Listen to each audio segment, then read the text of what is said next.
Hello, Professor Tribble and classmates of Hip Hop Theology.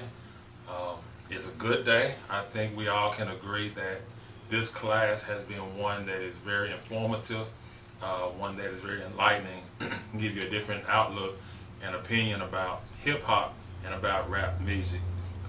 For me, it was interesting because of the origin of hip hop music. I thought hip hop maybe have started always being about, rap and things like that.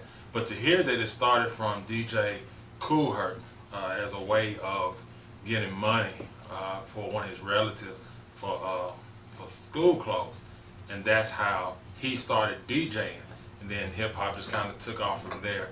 I did find that interesting. So to me, when I think about hip hop, I think hip hop is one where it talks about what's going on in the community, what's going on in the world, social issues.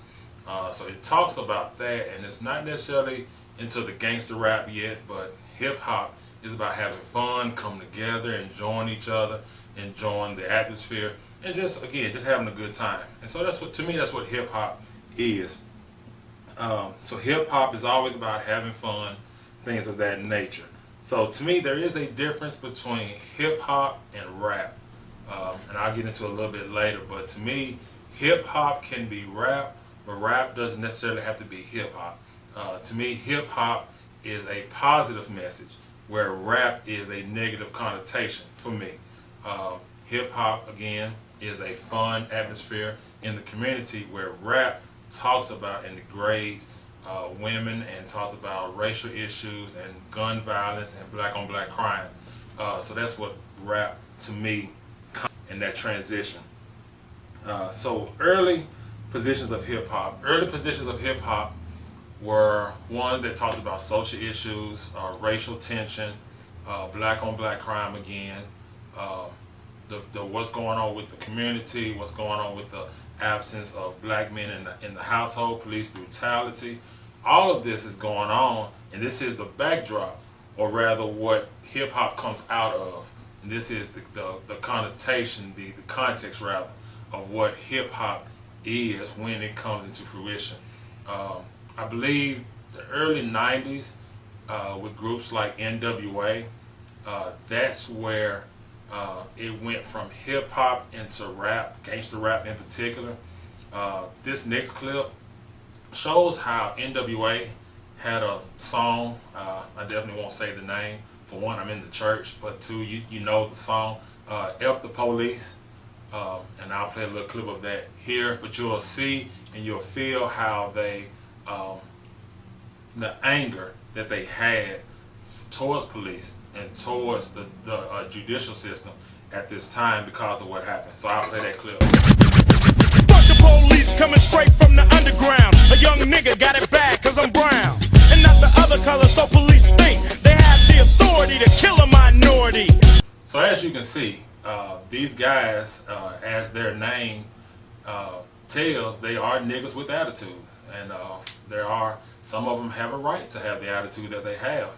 I have never been to California. I do not have the experience that they have with police, so I cannot say they were right or wrong in their words and in their delivery, but I can say they had a reason. I can at least say they had a reason, they had a motive behind their words. They really wanted you to feel how they felt about police and police brutality. So the negative connotation for hip hop and rap really came, like I said, around the early 90s with with NWA, with Eazy-E and Bone Thugs and Harmony and all these guys. When they come out, then it starts to turn from having a good time and just coming together and enjoying each other. So now there's black on black crime, you have rappers, you have West Coast against East Coast, you have all this going on. And so now it goes from fun to being violent. And this is why I say where rap is more so violent, not fun like hip hop. Rap now talks about, it glorifies drug game, it glorifies the streets, it glorifies hitting on women, it glorifies running through women. It just talks about all that. So even with the way we look at the women in hip hop and in rap, they are looked at not as queens, but they are looked at as, for lack of better terms, hoes. That's how they're looked at. They're looked at as sex objects. And that's how we in the rap game during that time, were looking at women. And so you have groups like Two Live Crew. Two Live Crew, they had a cover where they were like on the sand, and you had these four girls. Matter of fact, I just put the picture up now.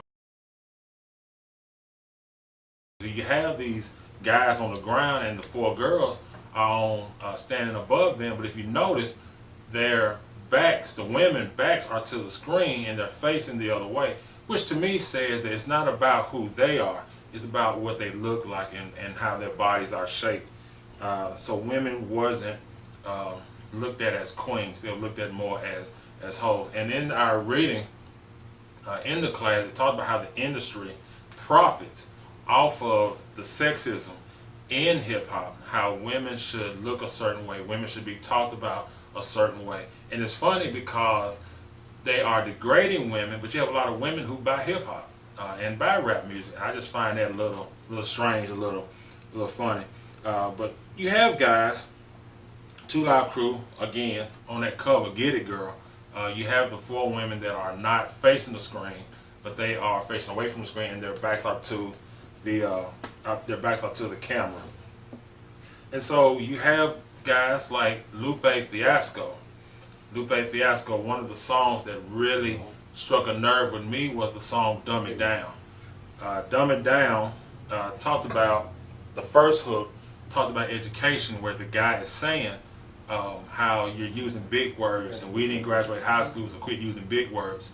Matter of fact, here's a little clip of that hook. As you can see, the guy is really just saying, we didn't graduate high school, so our education level is not where it should be. So instead of us coming up to you, we need you to dumb it down. We need you to not be so high, not be so educational, not be so academic, but bring your information down to us so we can understand what you're saying. He wants them to dumb it down.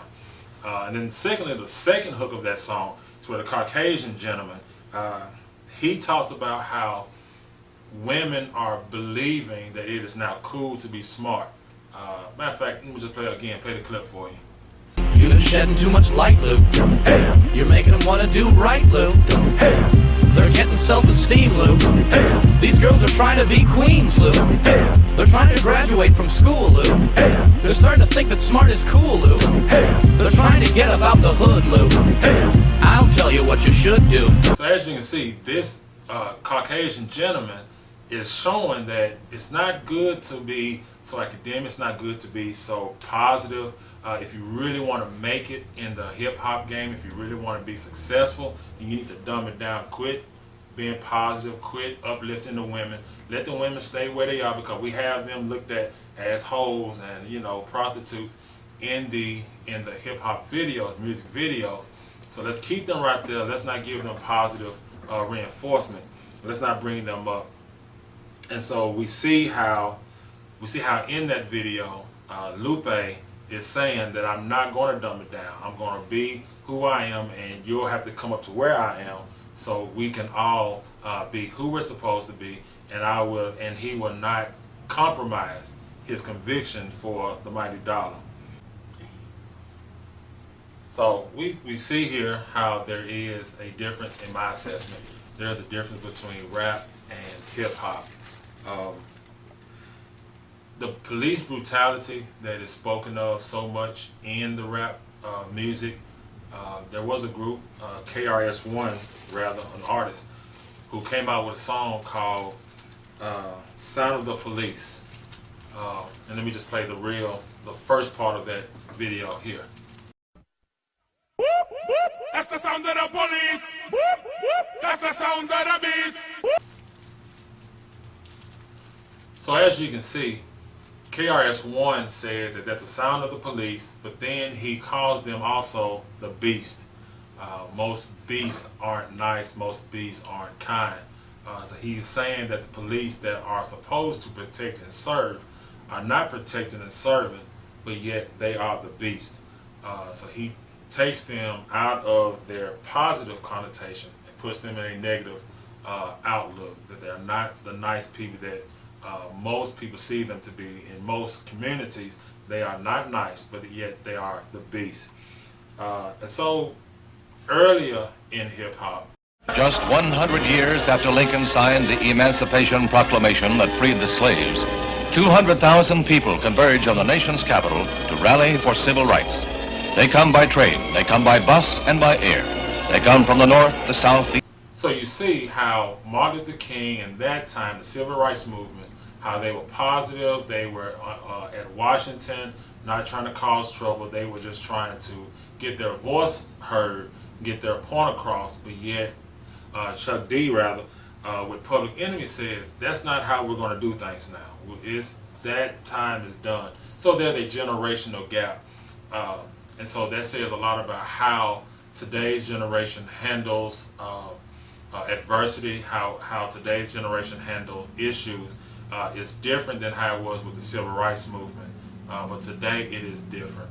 So in closing, with theology in hip hop, there is a theology in hip hop. There are many rappers who have theological understanding. It comes across in their music. We just have to understand how it is that they're talking and how we can understand what it is they're saying. There is theology in hip hop, but if we listen to it, we'll hear what they're saying. Thank you for this time. Thank you, Professor Tribble, for this class. Hope everybody enjoyed it. All right.